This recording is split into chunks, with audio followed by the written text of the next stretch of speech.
Reasons to Rehearse the Gospel Daily by Milton Vincent from A Gospel Primer. Number 31. To Him be the glory. To the praise of the glory of His grace.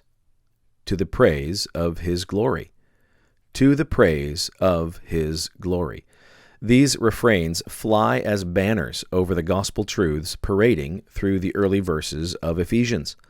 They herald the ultimate motive of God in all His gospel acts on behalf of those whom He has saved.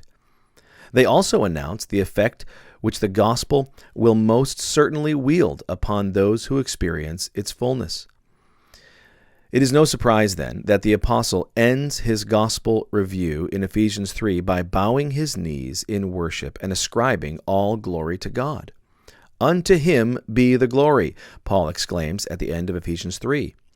To Him be the glory, he cries after his gospel meditations through Romans.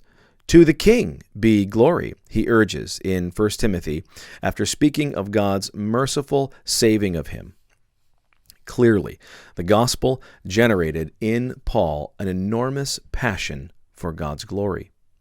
And the gospel does the same in me as I make it the meditation of my heart each day, understanding that I am not the ultimate end of the gospel, but rather that God's glory actually enables me to embrace my salvation more boldly than I would otherwise dare to do. For example, when my timid heart questions why God would want to love one so sinful as I read the answer, to the praise of the glory of His grace. I figure then that my unworthiness must actually be useful to God, because it magnifies the degree to which His grace might be glorified as He lavishes His saving kindness upon me.